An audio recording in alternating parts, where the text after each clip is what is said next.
Okay. Anyway, it is a great privilege to be back here in the University of the Philippines. I know how fulfilling it is to graduate in UP. Di niyo po na itatanong, I took up BA Political Science under the Department of Political Science at the College of Social Sciences and Philosophy. I also took up a 138-unit program that is highly focused on economic theory and mathematical statistical applications at the UP School of Economics. I also took up Bachelor of Public Administration at the National College of Public Administration and Governance here in UP Diliman. Yes, opo. Lahat po yan ay nangyari nung nanaginip ako 2 weeks ago. Hindi lang ako nakagraduate kasi ang ingay ng hilik ni Ayon, nagising ako. #Delulu. Simulan sa pool po, ay pangarap na ng nanay ko na makaranas ako ng college graduation. Kaya naman, Nay, eto na, I made it. I made it, Nay! At sa UP pa! Kabog, di ba? Tingnan nyo nga, no? Pag nagbiro talaga ang tadhana, di ba? Hindi ako nag-upkat. Hindi ako nag-enroll. Wala akong student number. Wala din akong thesis na pinagpuyatan, iniyakan at dinibed. Pero tignan mo, nandito ako sa graduation sa UP. Nasa harapan ninyo at pinapakinggan na para bagang ako pa ang summa cum laude. Pero hindi ba nakuha ang cum laude, at least? Kasi yaman ko naman si small laude. Charot! Fantasy! Fantasy lang po yun.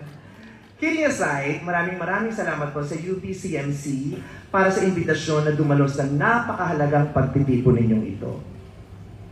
Nung sinusuri ko ang papel na ibinigay sa akin na magsisilbing gabay sa aking pakikipagtalastasan sa inyo ngayon, naloka ako. May rationale. Research paper ang atake, na-stress ang meme. Ngunit kiniliti ang aking hinuha sa salitang dagitab. Nagtanong pa nga ako kila sir kanina, ano bang tama? Sabi nila, dagitab. Ay, nag-usap ka ate. Sorry, nakakaabala ba ako sa kumusap ko sa headset? Wala ko may kukorek sa ma'am? Okay, sorry ha. Bastos yung mga taga-UP.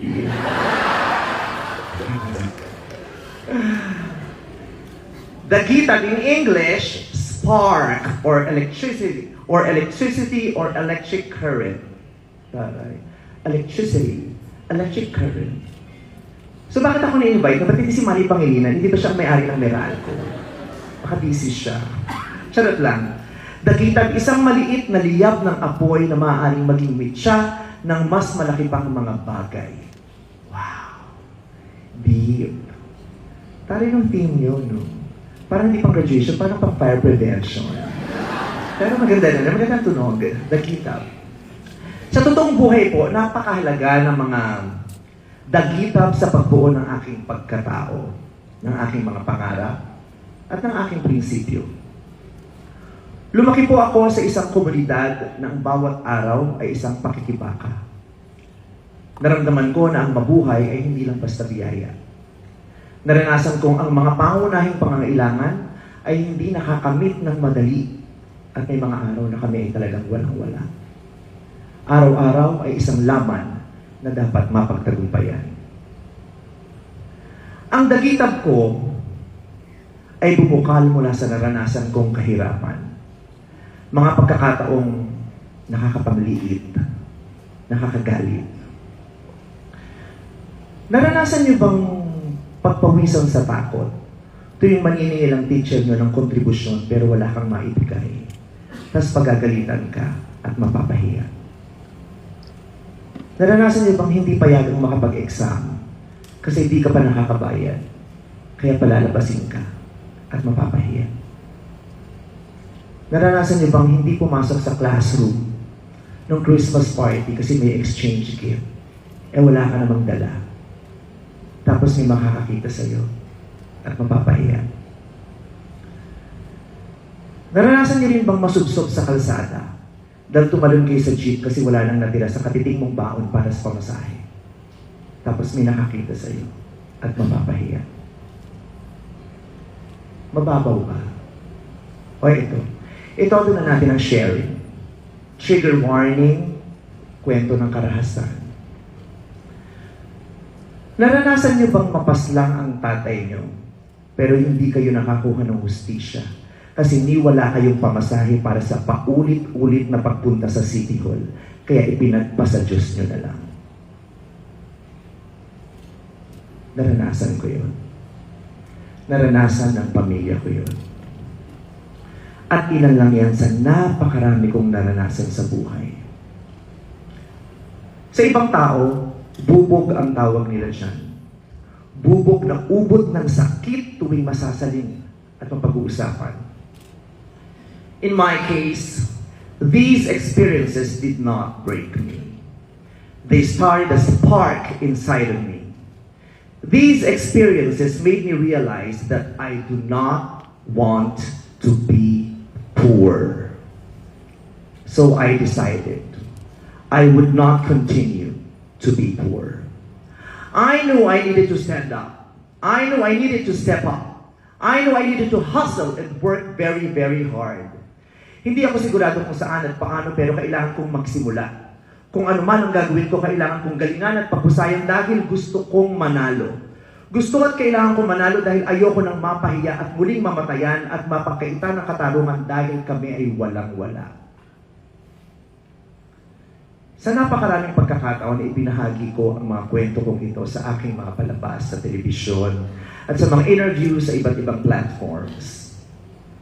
Ninais kong magbahagi ng mga piraso ng buhay ko sa mga manonood at tagapakinig sa pagbabaka sakaling makapagbigay ito ng inspirasyon sa iba upang mamulat sa katotohanan sa Pilipinas ay mahirap maging mahirap. Mahirap maging mahirap. Dahil simulat sa pool, tayo ay pinamumunuan ng pamahalaang walang maayos na sistema upang mapadali at mapagaan ang pamumuhay ng bawat Pilipino. Sa bansang ito, wala kang ibang aasahan kundi ang sarili mo. Amen. Napakapalad ko dahil ang kasipagan at husay ko ay dinikitan ng swerte. Maraming Pilipino ang masipag at mahusay, ngunit hindi makausad dahil mas malaki pa ang gastos kaysa sa sweldo. 600 plus may kaltas pa. Yan ang kita ng pangkaraniwang manggagawa, depende sa kung saang region ka. Pero humigit kumulang 300,000 ang sweldo ng senador na hindi pumapasok at nawawala. Nasaan ang hustisya? Sa Pilipinas, manganganib ang buhay mo kung ikaw ay magkakasakit at mapunta ka sa ospital na walang kama, walang espasyo, walang mga aparato. Kaya naman ang mga politiko, gamit ang pera mula sa kinaltas sa kapiranggot mong sweldo, sa Singapore tatakbo pag may sakit kasi doon maganda at kumpleto ang serbisyo. Slay! Atake kung atake. Ngayon yung sabihin mo may hustisya sa bansang ito. Ilang beses man akong pinagsabihan at tinangkang pigilan. Nakakatakot man pero pinili kong ipaloob ang mga temang ito sa aking komedya at tahasang magsalita sa aking mga programa sa hangaring lumikha ito ng dagitap upang patapangin ang iba pang gising at gisingin ang mga nahihimbing at wakasan ang sistema at pamamayagpag ng mga nang-aabuso at lalong nagpapahirap sa mahirap ng buhay ng mga Pilipino. Gamit ang komedya at ang pinahiram na plataforma, maaaring magbukas ng diskusyon at magpalayog at magpadaloy ng iba't ibang opinyon. Gaya na lamang sa Miss Q&A. Do you watch Miss Q&A? Oh, daming bakla. Gaya na lamang sa Miss Q&A, minsan kong naitanong, sino ang mas mabilis lumipad? Si Superman o si Saldico?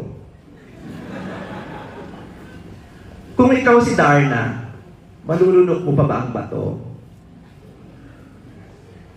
Sa simula ay maaaring nakakatawa.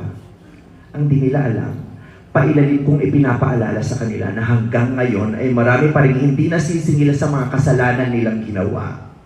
Ilan pa lang ang nakukulong. Malaya pa din ang mga utak ng korupsyon. Tama? Hindi ko mapapayagang lumamlam ang galit ng mga tao at tuluyang makalimutan ng mga mahalagang isyu na pilit tinatakpan ng iba't ibang usapin na likha ng mga nagmamanipula ng naratibo. Dahil sa gitna ng ingay at kaguluhan, sa pagbuloktot ng lipunang napapalibutan ng diskriminasyon, opresyon at disinformasyon, ng mga lingkod bayang nagnanakaw sa taong bayan, ng sistemang sumubok sa prangkisa ng aking network na kumitil sa maraming kabuhayan at karapatan ng malayang pamamahayag, doon ko higit na naunawaan ang aking saysay ay higit pa sa pagpapatawa, sapagkat ang mikroponong tanga ng aking kamay ay ang aking kapangyarihan. At kaakibat nito ang pananagutan ko sa aking mga taga-subaybay, ang tamang paggamit sa aking boses at plataforma. Magpapatawa at papalakpakan, pero kakalampagin din ang sistema. Gaganap ng iba't ibang papel sa pelikula, pero magsisilbing panimulang puwersa na hahamon sa nakasanayan. Noon, ang mga bakla nasa gilid o nasa likod ng bida o nasa likod ng camera. Ngayon yung bakla nasa gitna na dahil siya na ang bida.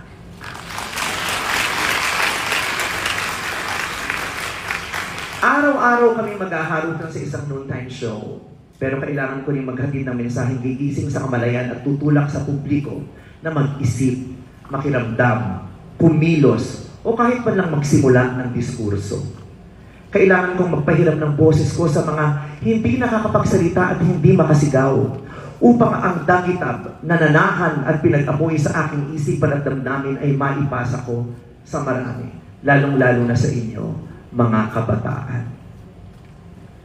Para kayo naman ang magsilbing liwanag sa kadiliman na ating patuloy na kinasasadlakan. Pagkatapos ng araw na ito, may kanya-kanya kayong landas na tatahakin. May ibang magtatrabaho sa mga pribadong kumpanya, may ibang papasok sa politika, may ibang magsisimula ng sariling negosyo, o may papasok din sa industriya ang kinabibilangan ko. Saan man kayo dalhin ang inyong mga paa? Much is expected of you because you are the product of the country's premier university. You are expected to spark change, not chaos. You're expected to share your education, not disinformation. Hindi kayo ang magsisimula ng korupsyon. Hindi kayo maghahasik ng kasinungalingan. Hindi kayo ang magliligaw at magmamanipula ng opinyon ng publiko. Hindi kayo ang magpapasimuno ng impunidad. Hindi kayo ang magtatakip sa mga dapat managot sa batas tulad ng ibang politiko na nagtapos din sa universidad na ito, gaya na lamang nila Senator. Basta, alam nyo na yun.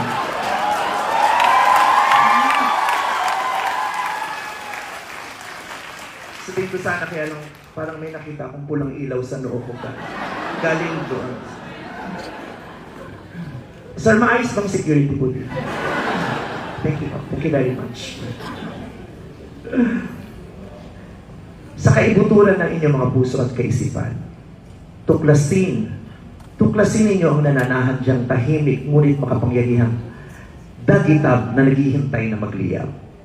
Naway ito ang magsisilbing liwanag na hindi lang kayo dadalhin sa tagumpay sa inyong mga karera, kundi magbubukas sa landas ng mas malaking panawagan. Ang puluin ng dangal at husay, ang bayan, ang mundo, at ang henerasyon ninyo sa paraang alam at kaya ninyo. Malugod ko kayong binabati sa inyong pagtatapos. Mabuhay ang pag-asa ng bayan. Mabuhay kayo ng mga scholar ng bayan. Magandang hapon.